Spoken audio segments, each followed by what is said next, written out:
जय हिंद साथियों, इस वीडियो में मैं आपको बहुत ही महत्वपूर्ण जानकारी बताने वाला हूं कि पिता द्वारा बेची गई पैतृक संपत्ति वापस कराने पर आया कानून। साथियों, आप संपत्ति जो है वो वापस ले सकते हैं। ठीक है, कैसे लेंगे? आप सोच रहे होंगे कि ऐसा भी कोई कानून है। जी हाँ, ऐसा भी कानून है। चलिए मैं आपको विद प्रूफ के दिखाता हूँ।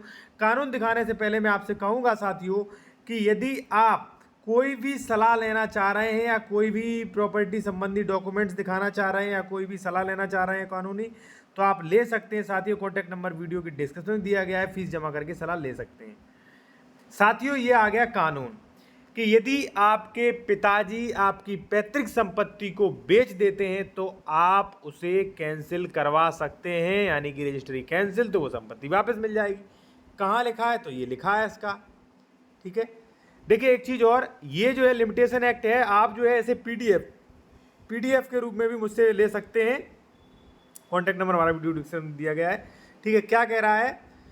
मिथाक्षरा विधि। देखिए साथियों, क्या है कि एक कानून है, हिंदू उत्तराधिकार अधिनियम मिथाक्षरा कानून है। उसमें मिथाक्षरा शाखा में कानून है कि पिता की संपत्ति में पुत्र का भी जन्म से अधिकार होता है और पिता का हस्तांतरण करने का अधिकार, यानी कि प्रॉपर्टी बेचने का अधिकार पुत्र के कारण जो है सीमित रहता है। ठीक है, ये कानून है हिंदू उत्तराधिकार का।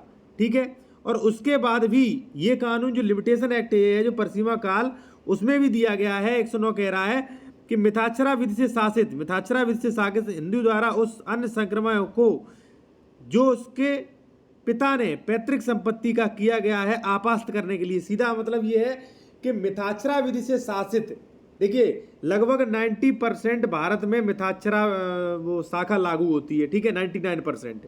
ठीक है ना।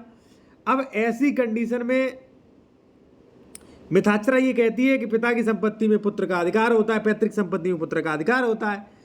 तो 109 ये कहती है लिमिटेशन एक्ट के, यदि मिथाक्षरा विधि से शासित हिंदू द्वारा, ठीक है, जहां पे मिथाक्षरा वो लागू है और वहां पे भूमि ट्रांसफर कर दी जाती है, यानी कि संक्रमण, यानी कि ट्रांसफर कर दी जाती है, बेनामा वसीयत कर दिया जाता है जो उसके पिता ने पैतृक संपत्ति का किया है। ठीक है, ट्रांसफर, वसीयत कर दिया, दान कर दिया, रजिस्ट्री कर दिया, तो आपास्त कराने के लिए, आपास्त का मतलब कैंसिल करवाने के लिए जो है आप कब तक केस कर सकते हैं? 12 वर्ष तक केस कर सकते हैं। ठीक है, जब अन्य संक्रमित संपत्ति का कब्जा ले ले। ठीक है, यानी कि जैसे मान लीजिए 1/1/2024 को आपके पिताजी ने रजिस्ट्री कर दी पैतृक संपत्ति की, तो 12 साल तक आप जो है उसे कैंसिल करवा सकते हैं। कैंसिल करवाने के लिए केस ला सकते हैं।